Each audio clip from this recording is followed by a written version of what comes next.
ലോക്സഭാ തെരഞ്ഞെടുപ്പിനൊപ്പമോ അല്ലെങ്കിൽ അതിന് തൊട്ടു മുമ്പോ ആയിരിക്കും ആന്ധ്രാപ്രദേശിലെ സംസ്ഥാന തെരഞ്ഞെടുപ്പ് നടക്കുക. സംസ്ഥാന വിഭജനത്തിന് ശേഷം 2014 തെലുങ്ക് ദേശം പാർട്ടിയായിരുന്നു ആന്ധ്ര ഭരിച്ചിരുന്നതെങ്കിൽ ഇപ്പോൾ 2019 YSRCP അധികാരം വലിയ ഭൂരിപക്ഷത്തിൽ പിടിച്ചെടുക്കുകയായിരുന്നു. BJPയുമായി അടുത്തു നിൽക്കുന്ന പാർട്ടി കൂടിയാണ് ജഗൻമോഹൻ റെഡ്ഡിയുടെ YSRCP. തെരഞ്ഞെടുപ്പിന് ഏതാനും മാസങ്ങൾ മാത്രം ബാക്കി നിൽക്കെ ഇപ്പോൾ ജഗൻമോഹൻ റെഡ്ഡിക്ക് കനത്ത തിരിച്ചടിയാണ് നേരിട്ടത്. മംഗളഗിരി നിയോജക മണ്ഡലത്തിൽ നിന്നുള്ള YSRCP MLA അല്ല രാമകൃഷ്ണ റെഡ്ഡി കഴിഞ്ഞ ദിവസം നിയമസഭയിൽ നിന്നും അതുപോലെ പാർട്ടിയിൽ നിന്നും രാജിവെച്ചിരിക്കുകയാണ്. MLA സ്ഥാനത്ത് നിന്നുള്ള രാജിക്കത്ത് അദ്ദേഹം നിയമസഭാ സ്പീക്കർക്കാണ് സമർപ്പിച്ചു കഴിഞ്ഞത്.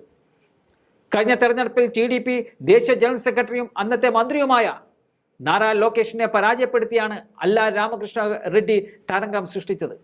ഗുണ്ടൂർ ജില്ലയിലെ മംഗളഗിരി നിയോജക മണ്ഡലത്തിൽ നിന്നും 2 തവണ അദ്ദേഹം MLA ആയിട്ടുണ്ട്. മുഖ്യമന്ത്രി YS ജഗൻമോഹൻ റെഡ്ഡിയുടെ വിശ്വസ്തനായി കണക്കാക്കപ്പെടുന്ന വ്യക്തി കൂടിയാണ് രാമകൃഷ്ണ റെഡ്ഡി. പാർട്ടി നേതൃത്വത്തോട് ആലോചിക്കാതെയാണ് നിയമസഭയിൽ നിന്നും പുറത്തു പോകാൻ അദ്ദേഹം തീരുമാനിച്ചത്. വിമതരുടെ പ്രവർത്തനങ്ങൾ പാർട്ടി നേതൃത്വത്തിന്റെ ശ്രദ്ധയിൽപ്പെടുത്തിയെങ്കിലും യാതൊരു നടപടിയും ഉണ്ടായില്ലെന്നും അദ്ദേഹം വ്യക്തമാക്കുന്നുണ്ട്. രാമകൃഷ്ണ റെഡ്ഡി ഒരു പതിറ്റാണ്ടിലേറെ കാലം കോൺഗ്രസ് പാർട്ടിയിലായിരുന്നു.